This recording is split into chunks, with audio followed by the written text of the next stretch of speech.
Vasudeva Sutam Devam Kamsajanuramardanam Devaki Paramanandam Krishnam Vande Jagadgurum. Please repeat after me.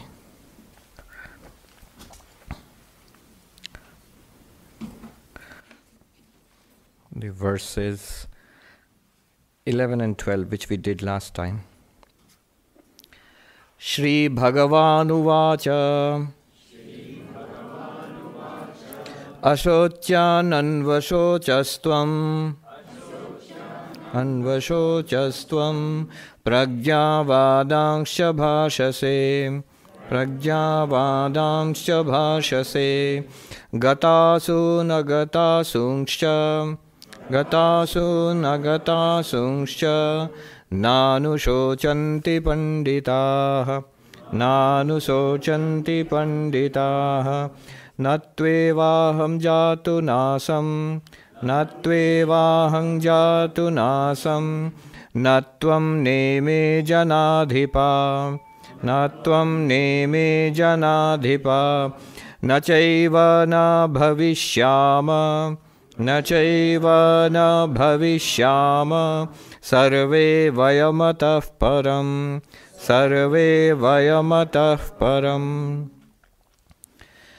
So Sri Krishna has started teaching Arjuna and the central doctrine of the immortality of the soul, that we are not mere creatures of flesh and blood fated to be born yesterday and die tomorrow. That there is to us a core of existence of spiritual self which is immortal, which is not born with the birth of the body, which does not age with the aging of the body, which does not fall prey to disease or decay with the body, and which does not die with the passing away of the body. That self we are. This is the central teaching. If there's one thing you take away from the Bhagavad Gita, it's the doctrine of the immortality of the self. I like that beautiful example of the wave. I often use it. A very cute example. Imagine in the Atlantic Ocean, a little wave is born, and as little waves do, it makes other little wave friends, and it goes to wave school maybe. But very soon, life is not all fun and games, because life is, of course, first of all, very wet, being a wave. But then it finds some other waves are mean to it, some are friendly, and there are some waves so big, and the little wave looks at them and thinks, oh, they are fantastic. I wish I could be like them. I'll never be like them. Envy, And there are other waves which are smaller than it. Maybe there are bubbles and foam, and the little wave looks at them and thinks, what losers? Contempt. And then the worst of all problems comes, that it sees the shore rushing up, the Atlantic shore rushing up, maybe Long Island or something coming up, and it looks in horror and asks its friends, what's happening there? Oh, that's where waves go to die.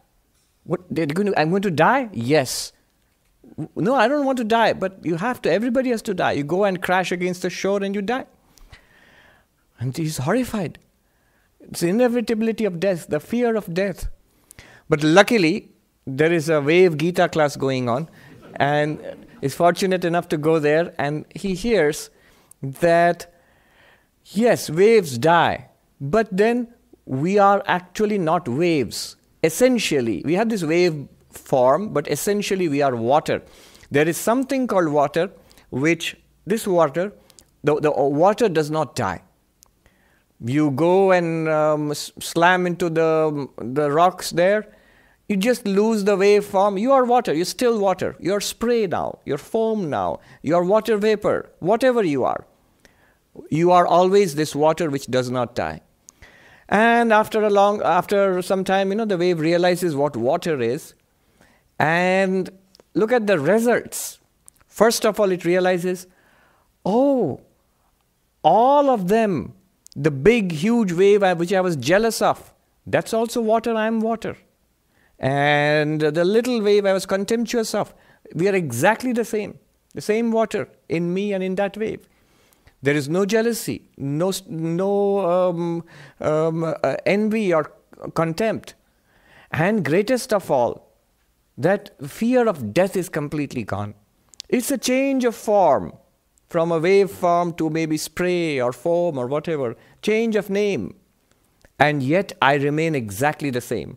Not only that, another great thing which comes is, as water, as wave, I'm separate from each wave. That is another wave and that's another wave and I am a wave. But as water, all waves are me. I alone am in all waves are in me. Sarva bhuteshu chatmanam, sarva bhutani chatmani. All beings are in the self, the existence, consciousness, bliss. And that I as that existence, consciousness, bliss, I am in all beings. So that realization comes. So it's a very nice example. And by the way, examples have their limitations. So don't you think that, don't think that, yeah, but the big wave still has more water. I may be water, but that's the limitation of the example. Well, from the point of view of Brahman, existence, consciousness, bliss, there is no more or less. It is one indivisible being. It's not more, somebody has more Brahman, Sri Ramakrishna has more Brahman, I'm little less Brahman, lower grade. No. We are all the same Brahman. And not that we are parts of the same Brahman or the same type of thing. There is no difference of type. The philosophy, they'll say type token difference. There is no type token difference here. It is one reality. We are exactly that. All of it, totally, completely. Got me started on my favorite subject. But Sri Krishna has introduced it in a very simple way. You are not the body. You are the one in the body. In fact, Vedanta makes a distinction between body, mind, and the self. So, this changing body and inside the embodied one, which is a changing mind also. Intellect, mind, memory, these are also changing. And you are the consciousness in which the mind is operating, and through the mind the body is experienced, and so on. That is what he has taught. And very poetic language. He says, it is not that there was ever a time when I was not. It's not that there ever was a time when you were not. Not that there was ever a time when these kings, assembled warriors and kings, were not. Nor indeed will there be a time when they will not be. You see, we are all here right now, there's no doubt. Arjuna has no doubt that we are all here. Krishna is there, Arjuna is there, all the assembled friends and enemies are here. But our question is, where did we exist before the birth of this body? Our question is there anything after the death of this body? So Krishna says, yes, this is the eternal truth of all religion. All religion says there is something which was there, you were there before the birth of this body, and there is something that lasts beyond the death of the body. To be precise, from a Vedantic perspective, it's not just the Atman which outlasts the death of the body. The mind also outlasts the death of the body. So the mind, which is the repository of experiences, of tendencies, samskaras, vasanas, that which goes from lifetime to lifetime. So it's the sukshma sharira, the subtle body. Mind is a part of the subtle body. I'm using the word mind in a general sense. In Vedanta, you'll have so many components. What I'm saying, I'm just saying mind, but actually if you say what exactly is the subtle body, they will talk about 19 parts. 5 sense organs. Not that the nose and the eyes and the ears will go with you after death. The powers of the sense organs, the ability to see, hear, smell, taste, touch. The 5 sense organs, the 5 motor organs, the 5 pranas, that means the vital forces, there are 5 of them. And then the 4 functions of what we call the inner instrument, antakarana. Mind, intellect, ego, memory.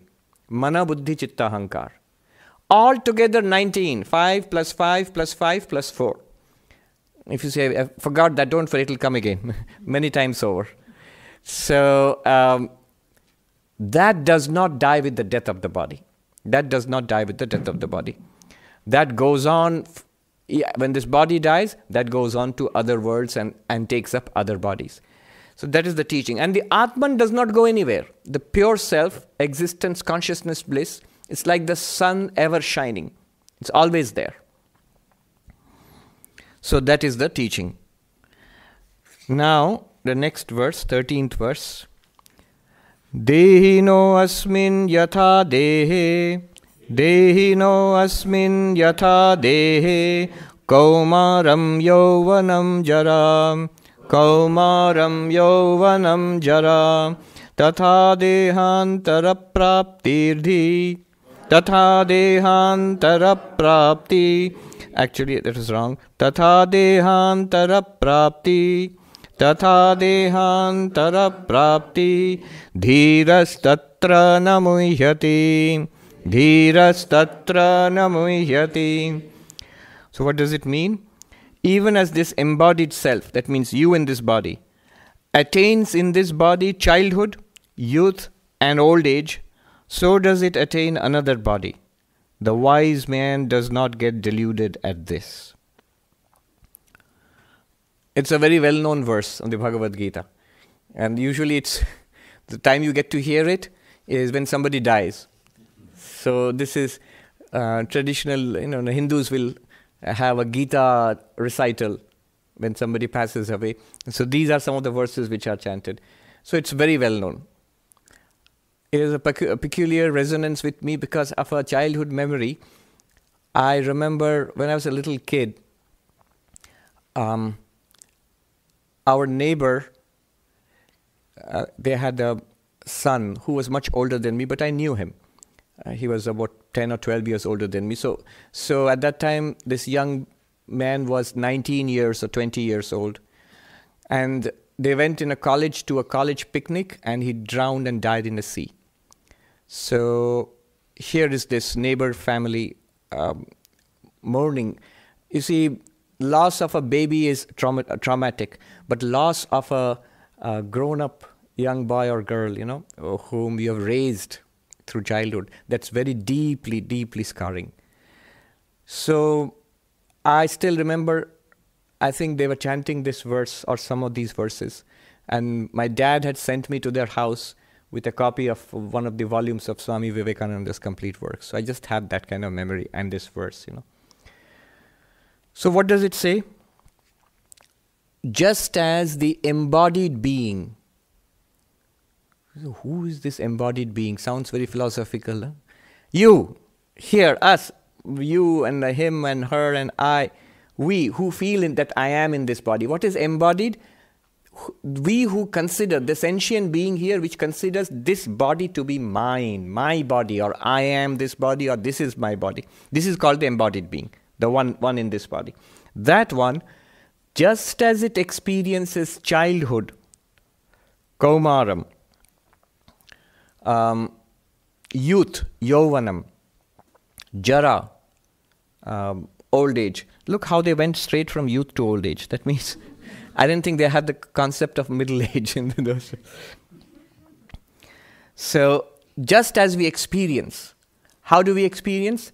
Not by itself. The sentient being is not a child, or consciousness is not a child. Consciousness is not a young person or an old person, because of the changes in the body. Imagine, right now, in this lifetime itself, such vast changes we have undergone. The child's body and the body you see yourself in now, vast changes. In structure, in appearance, vast changes. And the mind also, in this body, as we move from babyhood to childhood to teenage to youth, the mind undergoes so much changes. You know so much more, you learn so much more, your attitudes change, what you want, your perception of life, vast changes come over us. And yet, this is the point, yet we identify ourselves as the same person. I was that entirely different body. I was in that. Doctors tell us in 7 years, I think every cell of the body, 7 years or some such number they give, every cell in the body is gone, except I think some nerve cells, they remain. And every cell in the body is, not suddenly, not at the end of 7 years, I'm going for a full body replacement. Over 7 years, slowly. So by the end of 7 years or whatever, 8 years, 10 years, even the particular cells, those specific cells are not there. We are actually continuously shedding. It may sound very messy, but we are. Luckily, we don't see any of it. Those, what do they call it? Forensic detectives. One of the ways they catch criminals is that they say the human beings are not aware how much clues they leave behind everywhere they go.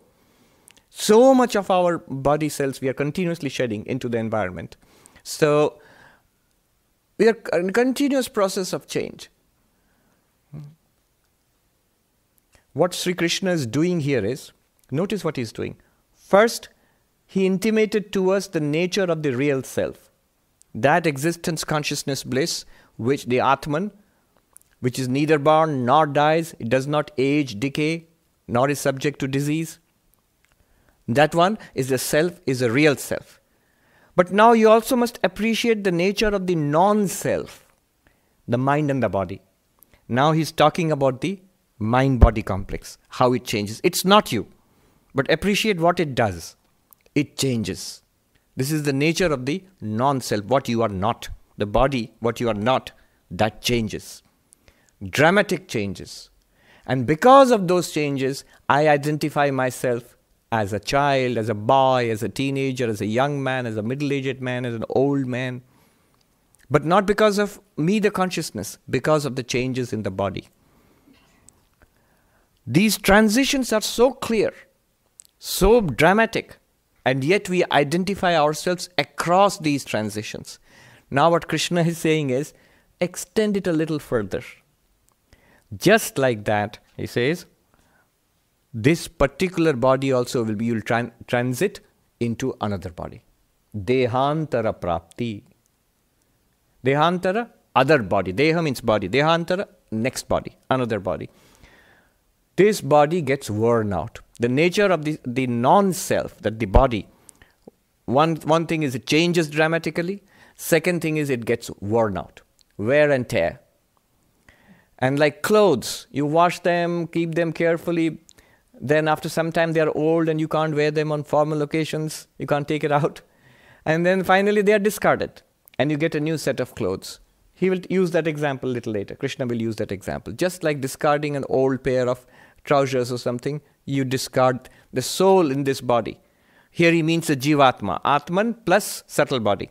It discards an unusable body and moves on. Why be unhappy? You're going to get a new model, improved. Yeah? iPhone 8. So you move on.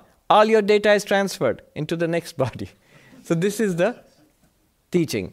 Need not be afraid, need not be unhappy at it. Yes, it's a little more dramatic than going from, from childhood to teenage. Although I wonder, and somebody said, I wonder how we survived our teenage years. So a little more dramatic than our lifetime changes, but it's still just a change. You are still there. Notice, your friend is talking and then his phone, he says hello, hello, and he looks at the phone, oh, my phone died. Your friend didn't die, the phone died, right? You're talking with your friend, after that you can't hear him anymore. Do you think that he's dead or the phone is dead? Phone is dead, but because the phone is dead, you can't hear him anymore. If it was a video call, you can't see him anymore. Exactly like that, when the body collapses, when the body dies, the claim here is, in Vedanta, that you continue to exist. That person continues to exist. But you cannot contact that person anymore through that body, nor can that person contact you. Cannot speak, cannot hear you, cannot move around. So phone is dead. That's all. Until the guy gets a replacement. Only thing is, in this case, when the replacement comes, he has forgotten all about you. Your number is erased. It's a different number. You don't know what the number is, and so you can't get in touch. Dehantara prapti. All right, ask. Can you explain what's the exact things which do get transferred versus what? Because memories don't get transferred, but tendencies do. So, what is the distinction? Everything gets transferred according to one claim, because it is said that in the last life, yogis recall all the memories of past lives. So it is there, but not recoverable. We cannot access them. Just like The claim is that there are many, I guess most of the traces of our childhood, babyhood are still there in this brain. We just can't access it. And the proof of that is suddenly sometimes you access it. And there were experiments, I think Penfield's experiments where they stimulated parts of the brain, many memories which were simply not experienced by that person for many years, decades. They got vivid recall when that part was stimulated. Which is neurological proof that, things which we would not expect, they are there. But we can't, normally they are not available for recall for us now. And the claim is that all of this gets transferred to the, with the subtle body, it goes on to the next one. But then what is recoverable? The ones which we see are recovered are tendencies. So if you get a PhD in neuroscience, unfortunately, you will not be born as a baby with a PhD in neuroscience. So all that knowledge, the specific knowledge is either not there or at least not recoverable. But what is recovered, what gets manifested, what is found in the next life are tendencies, desires, certain proclivities, tendencies. So in some extreme cases, it becomes startling. In most of our cases, it's mixed. We get a mix of good and bad tendencies from past lives. But in extreme cases, like say a prodigy, for example. So there's no way of explaining how that comes about. Somebody has extraordinary capacities in music or mathematics or chess or something like that. And in a few cases, there have been cases of recovered memories from past lives. There have been documentation, but some scientists would not take that seriously. But there's a lot of data on that. Yeah, so all of these are passed on. Physical body, dead. Brain, nervous system, all gone here. Certain tendencies, characteristics are expressed in the next life. So what goes on, that is the subtle body only survives. The subtle body survives death. It sort of, let's put it this way, it curls up into like what we experience in deep sleep. Blankness. And then when it gets a new body, either in other worlds or when you come back here, it starts working again. And part of our samskaras, depending on the body we get, part of our past experiences, the recordings, the samskaras, they get activated. Not all of what we are is expressed right now. What is our past karma has given us this body, and what is suitable to this body and this environment is getting expressed now. Yeah. We are ancient creatures. Even the most newborn babies also have a very ancient creature. Sometimes you can see it in their eyes. Yes. But by the way, the mind is very closely connected with the body and nervous system. So as the body and nervous system grow, the mind also expresses, more faculties come into play. As they decay and deteriorate, the mind also becomes feeble and deteriorates. Although for yogis, for highly spiritual persons, their mind doesn't seem to be touched by the deterioration in the body. They seem to be above the general degeneration of the body. So even I've seen, I saw Swami Ranganathananji, Swami Bhuteshanji, year after year I saw them. 98 years, 99 years, 97 years. So alert, so perceptive. It's like luminous minds. 98-year-old body. And this I've seen again and again and again. So I've seen so these are well-known figures, but I've seen a Swami who was in his 90s, who was paralyzed in both legs. He was blind in both eyes. And he lay like that helplessly for the last maybe 10, 15 years of his life. And I saw him in the hospital like that. You haven't seen a happier person. That day when I saw this person, this Swami, I realized what it means to be bodiless. Bodiless does not mean to transcend the body, doesn't mean to come out of the body like a puff of smoke or something like that.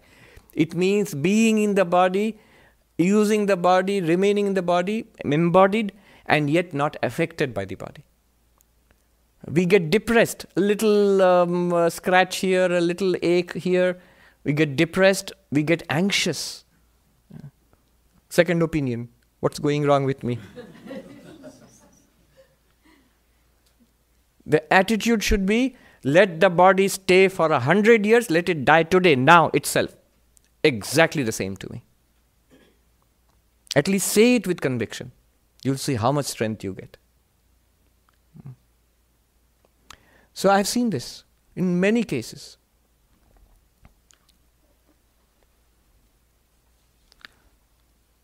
Then Krishna uses the word dhiras tatra na muhyati. Dhira, the word dhira will come again and again. The word dhira, it's there in many Indian languages also. It means a patient person, a solid person, like a strong person or a heroic person, a strong person basically. Here, however, dhira has a special meaning. Shankaracharya in his commentary says, dhiraha dhiman. Dhiman means the one endowed with this knowledge of the self. Viveki, I'll translate it this way. The one who is able to deploy this knowledge of Vedanta to overcome the sufferings of life. Literally, dhira is equal to dhiman, one possessed of knowledge. What knowledge? Vedantic knowledge. Not only possessed of knowledge, is able to deploy it in life. So when there is old age and disease and unhappiness and loneliness and all of that, you still have the power to rise above it. Knowledge and the ability to use it in one's own life. Like I mentioned, that Swami who was paralyzed and blind, and still. That is dhiman, that is dhira. This is dhira tatra na muhyati. The one possessed with this knowledge is not deluded, is not shaken. When, just as you you transit from childhood to teenage, to youth, to middle age, to old age, and it's natural, nothing to be upset about. Similarly, the transition from one life to another, from one body to another. 14. So this verse is, look at the words in the verse, dehina, of the embodied. Asmin yatha dehe, as in this body. The embodied one, you, as in this body. Kaumaram, childhood. Yovanam, youth. And includes middle age also. Jara, old age. Just as you experience. You, the embodied one, you experience these states because of the changes in your body. Similarly, tatha, in the same way. Dehantara praptihi, you attain to a new body. And so, the one possessed of this knowledge of Vedanta, should be able to deploy it, be not shaken by death.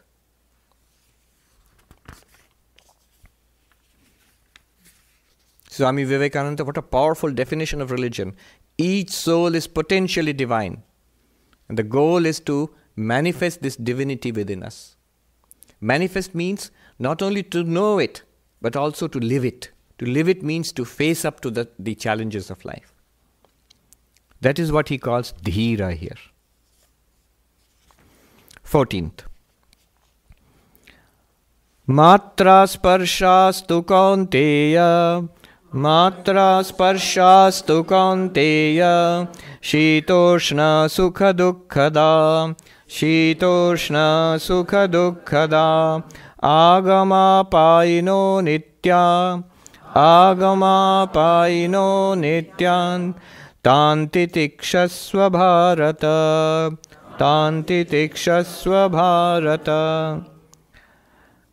O son of Kunti, sense contacts with objects result in heat and cold, pleasure and pain. They are subject to coming and going and are transient. Therefore, O descendant of Bharata, just endure them. Suppose the question is, all right, I understand that we survive. Suppose I believe this also, that we do survive death, just as we continue from childhood to youth to old age and all. And in the same way, we survive death and we go on to other lives. Okay, I understand that. But in this life, it hurts. Pain hurts. There is physical pain. There is emotional pain. There is unhappiness in this life. What about that? Even if we do persist throughout from life to life, we still suffer here. What's the solution to that? And Sri Krishna says, no solution. You have to put up with it. But why? How? That's the beauty of it. Put up with it, of course, we have to. But how? Matra sparshastu kante, O son of Kunti, he says, the word, let me explain the word first. Matra and sparsha. Matra sparsha, the 14th verse. What is the meaning of the word matra? It means sense organs. Miyante gyayante vishaya abhiriti matra. Ma literally means to measure. So from there, miyante, to measure. That means to know. Whether it is form or sound or smell or taste or touch. When you can know them, that's called measuring, knowing them, getting a grasp on them.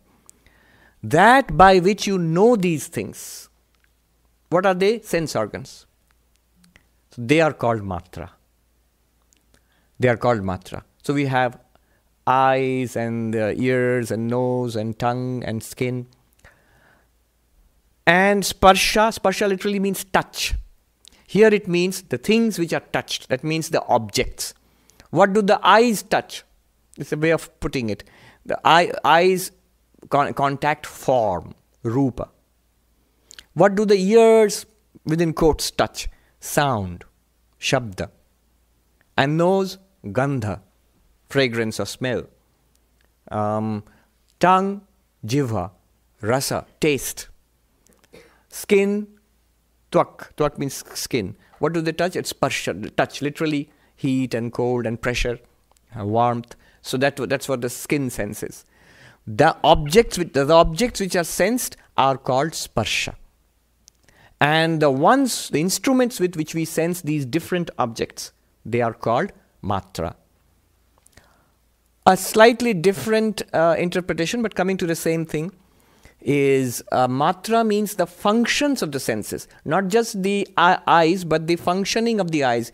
Indriya vrittihi, they say. The functioning of the eyes, which gives us the input of seeing. So sparsha here means the experience corresponding to that function.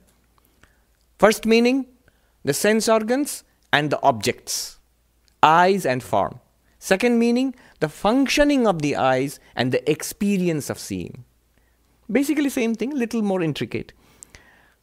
The functioning of the ears and the experience of hearing, which we are having right now. So this is what gives us knowledge of the world. And what it generates various experiences. Some are pleasant, some are unpleasant. It says experiences shita, cold, ushna, heat. So now we are making a transition. It's a little cool outside, and everybody who comes in says, it's so warm in here. So heat and cold. How did you know that? Matra sparsha. Skin, temperature outside, and you get an experience. Pleasant experience, unpleasant experience. Too much cold, unpleasant. Too much heat, unpleasant. Just right, pleasant. These are pleasant and unpleasant experiences generated by the functionings of the sense organs, contact of the sense organs with their respective objects. They generate this. They will. This is the very nature of the machine. This is the very nature of the not self, anatma. They will generate such experiences. They come, note their nature. They come and go. They arise and cease. Continuously in an endless flow as long as you are awake, and in dreams too. They arise and cease. As long as mind and sense organs are working, you will have a series of you will have it, inevitably.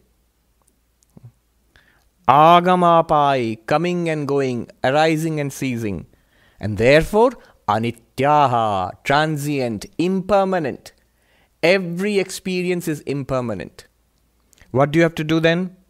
Tan titikshasva, forbear, bear with them, O Arjuna. You say, what kind of solution is that? It's a very deep, deep solution. I was just thinking about it. This word, titiksha, it means forbearance. It means patience. Shankaracharya in his Vivek Chudamani says, this is for whom? A spiritual aspirant, for a spiritual seeker. It's a very great quality. A profound quality to be cultivated. I was just thinking about it. So many thoughts came to my mind. I was in the library at Bryant Park. So I was sitting and thinking about this and studying this, and Shankaracharya says, Sahanam sarva dukkhanam apratikara purvakam chinta vilapa rahitam satitiksha nigadyate in Vivek Chudamani. What is this forbearance? He defines it. What do you have to do? All kinds of miseries. Forbearing pleasure, everybody can do. I'm just putting up with a lot of pleasure. No.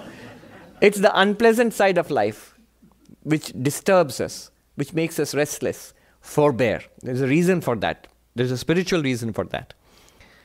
Putting up with all of that without desperately trying to remedy situation. Always remember common sense. That is taken for granted. If I'm very sick, I need to go to a doctor and take the medicines. But after that, there will be a period when I have to put up with unpleasantness. Unpleasant medicine, unpleasant treatment, and unpleasant pain. So, put up with that. And how do you put up? With a scowl? No. Chinta vilapa rahitam. Without complaining, without anxiety. Be relaxed about it. Let it be. Let it come, let it be, let it go. You be relaxed about it. This is called titiksha. Sri Ramakrishna considered it one of the greatest qualities. He called it in Bengali shodjo kara.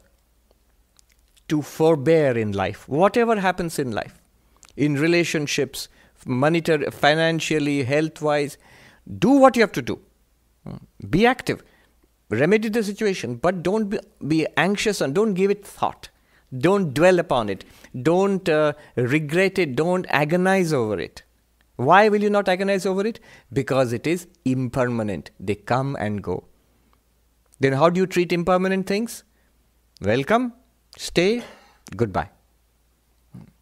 Neither resist nor cling. Neither resist nor cling to impermanent things. It does no good. That which is to come will come.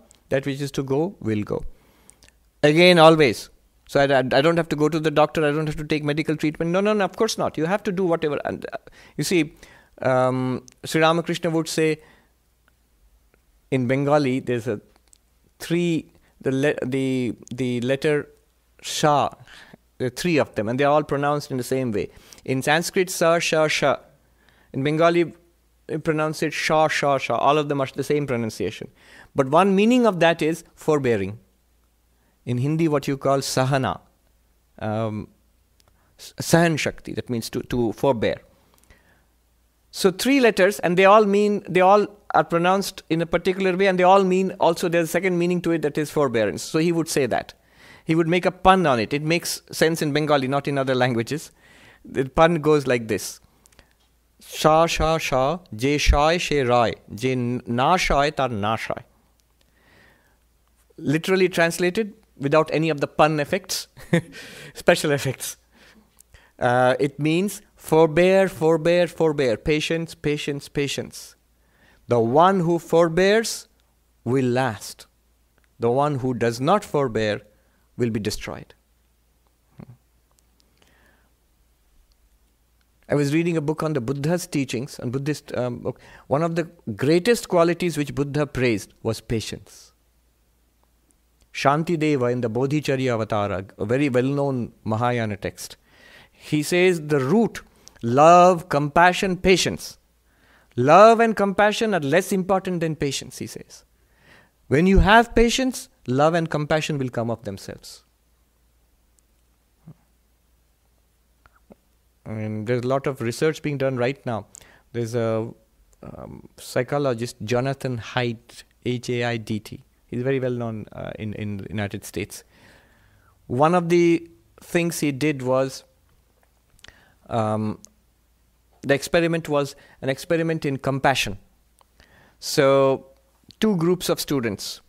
They were, one group was asked to read something. They were in the Harvard Divinity School or another Divinity School, maybe Princeton Divinity School, somewhere. So they were told that you have to read this section and prepare a sermon on it and go there and you have to deliver the sermon. Of course, that's not really what's going to happen.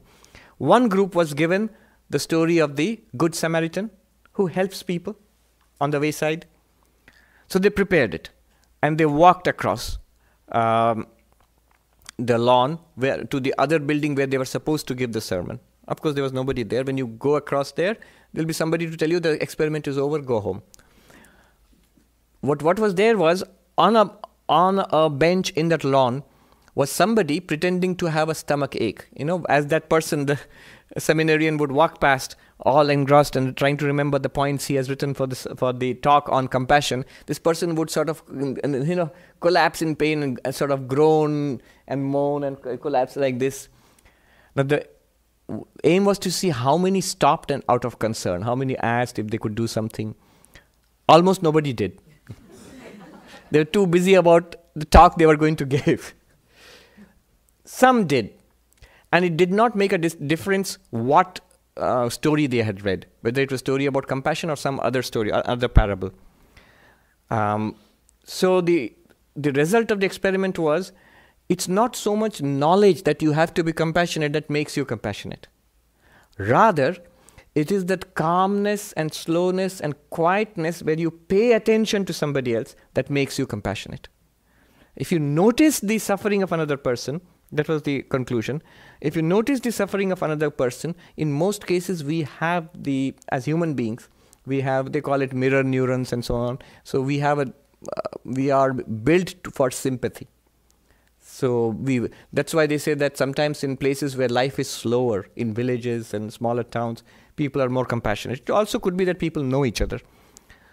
Whereas when life is very fast, classic example, of course, Manhattan, there's no time to be compassionate. People are so engrossed in their own minds and their own anxieties, they don't notice what's going on both sides. So patience. Yeah. So I had a couple of questions about patience. Yes. One is that there is some literature in psychology which says that bottling up your feelings or suppressing your unpleasant reactions can be detrimental in the long term. So what are your views or Vedanta's views on that? That is one. And the other one is,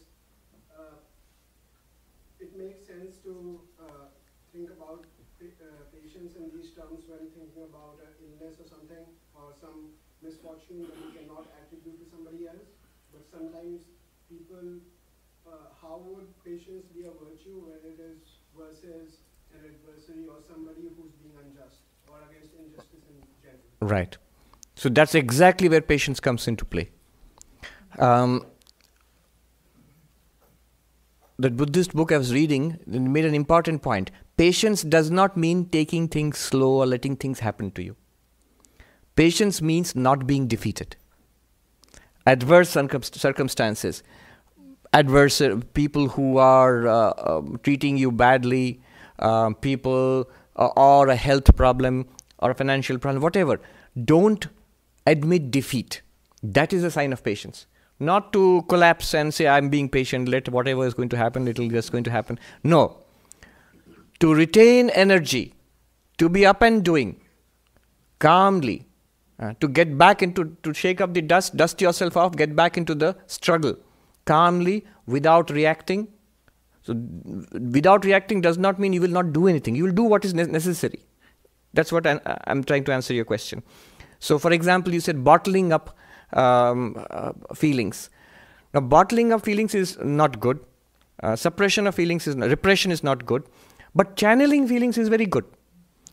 Reaction means something happens and I react immediately to it. Somebody says something nasty, I said something nasty back to that person. That's a reaction. But I don't say anything. I try to engage with that person constructively or ignore him and go about my business. That will not harm. That's better. That's much better. Immediate reaction is what is to be avoided. The way Swami Vivekananda defined patience, very interesting. He would always define in a positive way. Now, this is the answer to your question. Anything he would define in a positive way. For example, humility. We think humility means being low and accepting and being humble. You know what is Swami Vivekananda's definition of humility? He said, humility does not consist in being a doormat. Humility means seeing the greatness in the other person. seeing good and greatness in other person, that is being humble. How did he define patience? He talked about patience, for him was strength. Not in terms of patience, it's strength. And what is strength? Not to thrash the other person. He says strength is to stop reaction. What a deep definition of strength. It's easy to fidget. It takes strength to sit still. It's easy to reply immediately. It takes strength to hold back. It's easy to think badly of others or become anxious about a particular situation. A worrisome situation has emerged. Immediately anxiety. That anxiety does nothing except create heart disease. That anxiety does nothing. It only creates harm. It's a weakness of the mind. The mind is an instrument. It just churns away helplessly in anxiety. I will not be anxious. I will do what is to be done. I will think what is to be thought. I will say what is to be said. But no, I will not entertain anxiety or stress. No. To whatever extent possible. That not reacting, physical level, verbal level, mental level, he says that is strength. And that strength he defines as patience. That's a very good idea actually. He says when you drive a chariot, to let the horses run amok, is that strength? Or to hold the reins and pull back the horses and guide it along a particular direction, is that strength? It's more strength to hold back and then guide it. To gain mastery of the body, of the speech, and of the thoughts in the mind, that is strength. And that strength and patience it will be manifested as patience. All the great men, they might seem impatient because they are very energetic. But being energetic and impatient are two different things. Tremendous energy, but continuous, the patience to apply that energy in a particular chosen direction, that leads to greatness. I remember a beautiful song by Kabir Das. Some of you may have heard it. I'll tell you this. I looked it up actually. I remembered it today, then I looked it up. I heard it many years ago. Man lago yar fakiri mein. Some of you may have heard this. Oh my mind,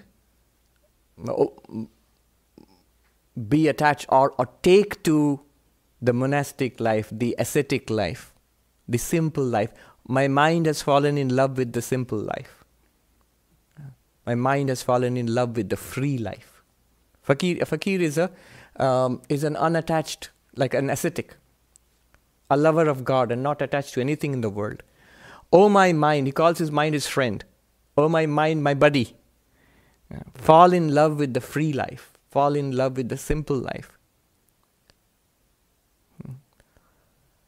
Jo sukh paave Ram bhajan mein, so sukh nahi amiri mein.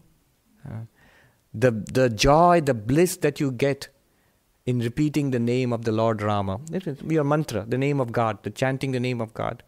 That joy is not there in being wealthy and powerful. Man lago yar fakiri mein. Oh my mind, take to the free life. Take to the holy life. Bhala bura sabka sun lije. Kar gujran garibi mein. Listen to all the good and bad which the world throws at you. See, contact with the senses generates pleasure and pain, heat and cold.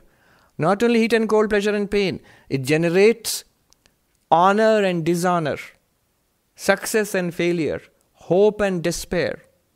Be serene thou in all of this. Good and bad the world throws at you. Live the humble life. Literally, garibi means, kar gujran garibi mein means the poor life. Poor, this is a very beautiful Christian phrase, poor in spirit. Poor in spirit means not with a broken spirit, no. It means low and quiet and humble. But why I'm telling you this, the end of this song is very beautiful. At the end, he says, Aakhir ye tan khak milega. Kahe phirat magruri mein. Very touching. Towards the last refrain of the last quarter of the song, it says, very soon this body will pass away into the dust. It will merge into dust, ashes to ashes, dust to dust. If you're a Hindu, the body will be burned and this much ashes will be left. I have literally seen, because we have a tradition of cremating the monks who have passed away. And so I've seen this much dust, this much ashes. It's put in a little bowl and then little earthen pot and then floated on the Ganges, on the Ganga, which is next to the monastery. That's what remains. Or if you're buried, the body decomposes back into the earth. Dust to dust. Why do you go around with so much ego? आखिर ये तन खाक मिलेगा, काहे फिरत मगरूरी में. Why walk around the earth with so much ego? In a blink of an eye, you'll be gone, back to dust. Where is this ego coming from? And then Kabir concludes. He says, Kahat Kabir, the usual way, Suno bhai sadho, O spiritual seekers, O seekers of God, listen to what Kabir says. Sahib mile saburi mein. The Lord my God is attained through patience.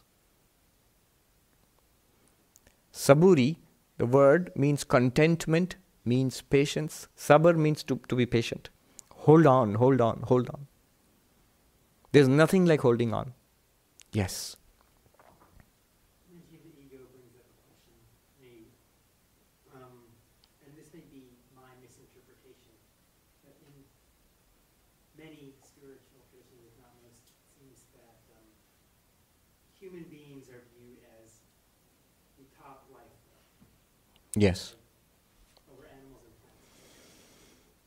And yet it seems like we're the only ones who are at risk of being dominated or enslaved by our egos. And so I guess my question is,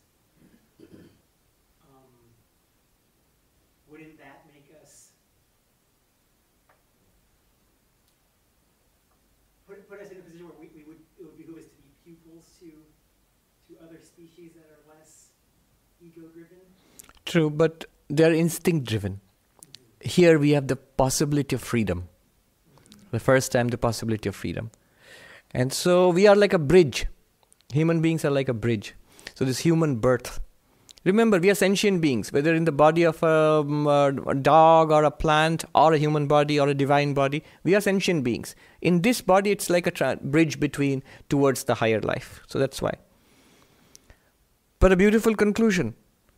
The Lord, Sahib, he uses the word Sahib for Lord. So the Lord, my God, is attained through patience. Saburi mein. Stay in patience. In poverty, in humility, stay there and you'll get the Lord. We become impatient. Impatience, pride, anxiety, they all go together. I'm going to start at the top. I remember there's a story which Sri Ramakrishna used to tell. A young man came to the ashram to become a spiritual person, and he asked, what can I do here? Well, who lives here? Well, the guru lives here with his disciples. So what does a disciple do? Well, the disciple has to get up very early in the morning and has to meditate and has to clean the temple and the ashram and has to attend classes and study and exams and memorize Sanskrit verses and serve the guru and go out and collect firewood and alms for the ashram and so on and so forth. Long list of duties. And what does the guru do? Oh, he gives a few talks. And then this man said, then I'll be the guru. You know, it's not so fast. This is a story which Sri Ramakrishna says. That everybody wants to be the guru. Nobody wants to be a disciple. It's actually much harder to be a good disciple than a good guru. I remember once in the ashram when I was a novice, a young man came to join the order. A simple young man from a village. He had just read a few books about Vivekananda. And so we asked him, so why do you want, what do you want to do? Why do you want to become a monk? He said, then I'll go to the World Parliament of Religions to teach Vedanta. And we told him, sorry, you are about 100 years too late. This was back in the 1990s. More than 100 years ago, Swami Vivekananda has already done that. So what he has left for you is to clean the temple and cook and... Yes. Swami, this path of patience, this Yes. path of forbearance, Hmm. it's so difficult in, present times where some other virtues like aggressiveness or dynamism, which is Hmm. almost equated with aggressiveness, especially for certain professions, is considered really an asset. Hmm. So how does one really balance it in Remember, day dynamism is not against patience. aggressiveness, like for instance, So marketing, sales, yeah, I know. etc.? You notice how Vivekananda defines patience as strength. Notice how you find patience in see, I just mentioned patience is not being defeated, for example, when I say. So, that resilience. These qualities will serve you well everywhere. Even in any of the professions that you talked about. The qualities you're talking about are middle management qualities. Those are the guys who want to prove themselves. You'll see those are at the top at any organization. You will find some of these qualities there. But remember, this is not a management development workshop. And these are qualities for a spiritual seeker.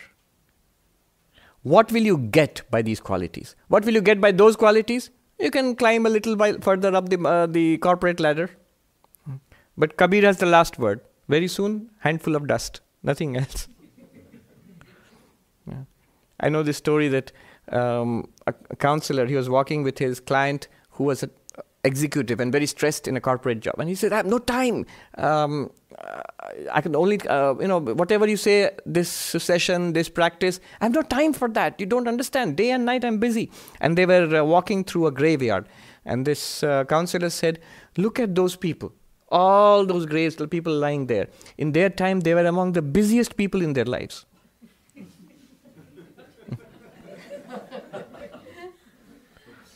Yeah. That's what's waiting for you. Very, very soon. Very soon. No, you should always have that attitude. Today or 100 years later. No anxiety on that score. Ashtavakra says that. Tishtatu. Let it stay for 100 years. Or let it go today itself. Have to be equally serene in both ways. So not concerned. Then what will you do? Do whatever you have to do. Then see what is important in life.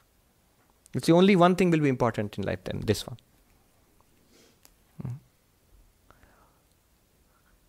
Imitation of Christ, a very beautiful book. Swami Vivekananda loved it. It was written by a medieval Christian monk, Thomas à Kempis. There, this very thing is talked about. How do I find peace? The writer conceives of Christ talking to the disciple. So this is like he imagines this. So the disciple asks Christ, how do I get peace? Peace. And Christ says to the disciple, says, if you want peace, my child, then do these 4 things. Now compare these 4 with what you just said. The aggressive, dynamic, corporate ladder climbing, no time kind of tense, high achiever, A-type personality. What does Christ say? 4 things. And you will be shocked. He says, if you want peace, 4 things. 1, always try to have less rather than more. 50% of Manhattan finished here. 180 degrees opposite of what you're trying to do. Remember Christ's condition. If you want peace, he says, I'm going to hold on to that. If you want more rather than less, then you will not get peace. You will get everything else. If you want peace, always seek, make an effort, work hard to have less rather than more. Now you're seeing many books about the simple life coming out. Those books themselves, you will have no space for them, so much. First. Second one is even more difficult. Always seek to be last rather than first. Even more difficult. What do parents teach their children? What do you mean? My son won't get into an Ivy League college?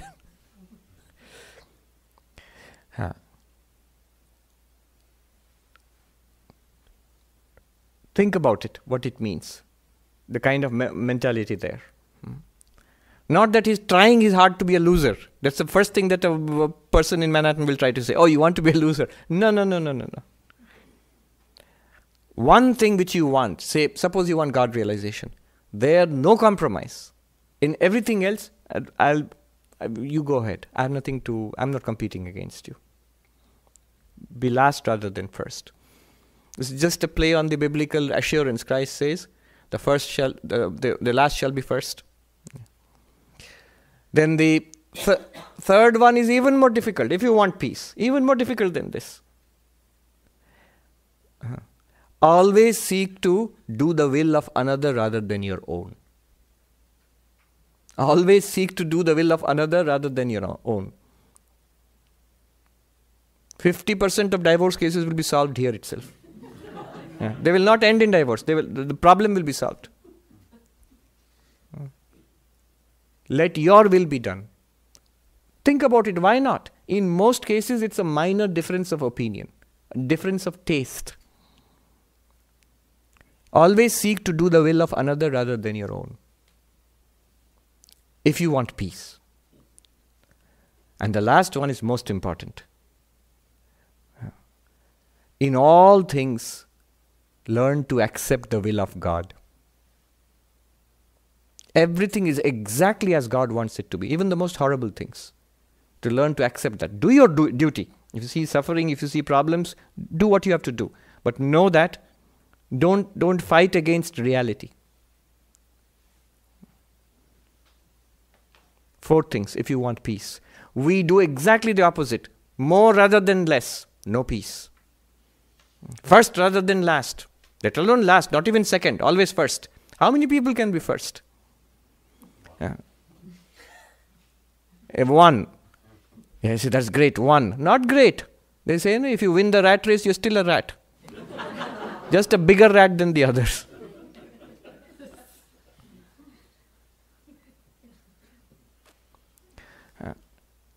And then the third one, my will, not yours. Immediately no peace. That's the root to almost all the quarrels we have in this world. And the fourth one, acceptance of the will of God. That is called dhiraha, patience, titiksha, forbearance, spiritual forbearance. On purpose I spent a little time on this. What will be the result of all of this? Jesus says in the Imitation of Christ, you will get peace. Krishna says, you will get enlightenment. You will get freedom, moksha, God realization, if you do this. How will you do it? He's not asking you to go and fight the enemy with no weapons at all. He's arming you with the weapons of spiritual knowledge, spiritual practice. Then asking you to practice patience in the face of the ups and downs of life. Try it, a little bit you'll try, you will gain in strength, confidence and peace of mind. A little bit you try. God will continuously give you opportunities, don't worry. Starting right now, the moment you step out, He will give you continuously small and large opportunities. If not spiritual, don't take it in this spirit, then stress, anxiety, grumbling. Swami Ranganathanji used to tell us, if you are a monk, one thing you give up, no grumbling. Don't grumble at anything. Is holding grudges and grumbling, absolutely not. Grumbling, stress, anxiety, annoyance, irritation. This is life. Fear, anxiety, terror. What's going to happen? Nothing much will happen, but terror. And if you take it spiritually, the same problems will remain. They become the cross. Jesus Christ had a cross. We also will get a cross. Suffering. So who wants to be on a cross? You are there anyway. You have been fixed upon it. Recognize it as a cross, spiritual progress, peace of mind, joy, elevation, freedom. Don't recognize it, struggle, endless birth and death. So that's what happens. The result, he says in the 15th verse, we'll read that and stop, because the 16th one, I'll tell you about that later, but first the 15th one. Yang hina vyathayantyete, yam hina vyathayantyete, purusham purusharshabha, purusham purusharshabha, samadukha sukham dhiram, samadukha sukham dhiram, somritattvaya kalpate, amritattvaya kalpate. So what is the result of living like this? O best of men, that wise person whom these do not afflict. That means the person who is not unsettled, doesn't become restless, doesn't become shaken by the cross. Who is serene, who has equanimity in pleasure and pain. Does what has to be done, but serene, calm, not shaken. Is fit for immortality. That one is fit for immortality. That one is fit to be a Jivan Mukta, enlightened while living. So, Yam Hina Vyatayantete, the one who is not troubled by these things, ups and downs, the dualities coming from the contacts with the senses. The best among people, such people. Sama Sukham Dukkham, the one who is serene in misery, things which would have produced misery, things which produce pleasure. In both cases, evenness of mind. That person is Dhiram. See the same word again. Remember Dhiram? One who has this knowledge and can use it in life, can walk the talk. Or at least one who's trying to walk the talk. So amritattvaya kalpate. Great result comes to such a person. Immortality is the result of all of this. Enlightenment, moksha, salvation, whatever you call it. The next verse, 16th one, is one of my favorite, maybe the favorite also in the whole Bhagavad Gita. It is, as one monk in the Himalayas, he told me, he said, "Ye to Gita ki darshanik hriday hai." This is the philosophical heart of the Bhagavad Gita. The next one, which is coming, 16th verse. So I'll spend at least one whole class on it. I'll explain what it means. Then we will go to the original commentary of Shankaracharya. You don't have to get it. I will read out and explain relevant portions from the commentary of Shankaracharya about it. The fundamentals of Advaita Vedanta are there in the 16th verse. He has built up to this. So that we will see next time. Om Shanti Shanti Shanti Hari Om Tat Sat Shri Ram Krishna Arpanamastu.